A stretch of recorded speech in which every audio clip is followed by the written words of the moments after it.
ready one, Ulysses.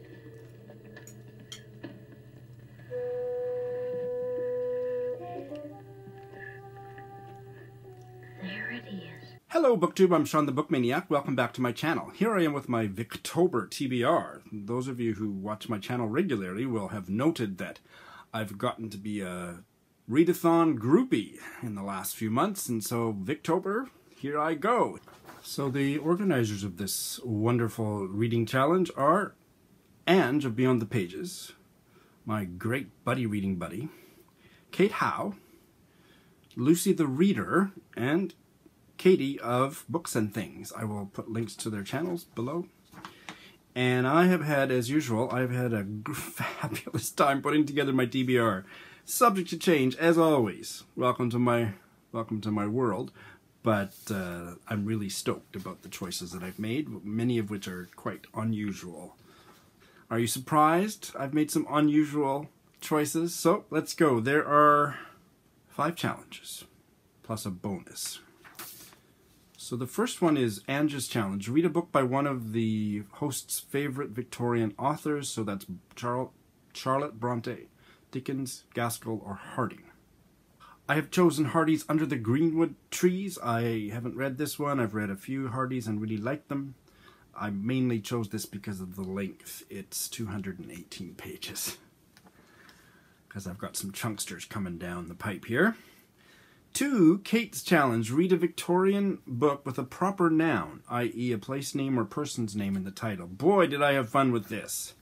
So, in all of my travels, preparing my Women in Translation readathon TBR last month or whenever that was, I suddenly became interested in Welsh literature, literature from Wales, either translated from the Welsh or written in English. And it's just become a new obsession. Ironically, I didn't get to the translated Welsh novel for the Women in Translation readathon, but I did make the acquaintanceship, which has started out in a wonderfully intense way because one of you, my subscribers, recommended a channel of a Welsh booktuber who you guys must check out. I love her channel, Charlotte, and her channel is Tired Mama Tries to Read. So we've been talking a lot offline, and we are going to buddy read an 1884 novel from Wales with a lesbian theme. The title is Jill, and the author is Amy Dilwyn. I am so stoked. It's about 300 pages. We're going to buddy read it during Victober, so wow!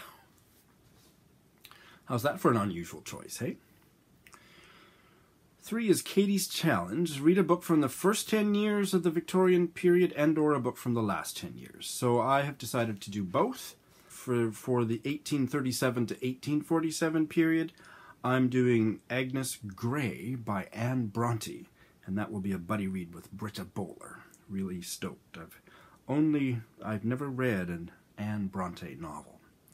And for the last decade of the Victorian era, I am doing an E.F. Benson novel, his first novel, Dodo, 1893, 300 pages. It caused a real splash when it came out, and it's got lots of bitchy lines that are reminiscent of the characters that he would go on to be famous for, Lucia and Map. This suggested itself to me, and I will be buddy reading it with Leah, my friend from Litzy, because right now Leah and I are buddy reading an E.F. Benson biography, and there's a whole chapter on that first novel, so obvious choice. Number 4 is Lucy's challenge. Read a Victorian book written by a woman anonymously or under a pseudonym. I am going to read a tiny little book by George Eliot, which was a gift a couple of years ago. George Eliot, The Lifted Veil. The title is deceiving because it includes the novella The Lifted Veil, but it also includes her famous essay, Silly Novels by Lady Novelists. So I'm going to buddy read both of these, but it's a very short book with Curtis of Curtis Books and Books. So really stoked to do that. And again, you will see by the time I get to the end of my TBR why it was important for me to find really tiny books for some of the challenges. Number 5, read a Victorian book and watch a screen adaptation of it. Apparently there is a film of Under the Greenwood Tree, but to be honest, I'm not that interested in trying to track it down or whatever, so I'll probably just skip this one. If I can easily find it, cheaply find the DVD, but I don't really care. Don't really care about film. The bonus prompt is the read-along that these lovely ladies are hosting of Wives and Daughters by Elizabeth Gaskell. So I have it as an audiobook on Scribd. It's 28 hours, so that will be my audiobook portion of my Victober TBR.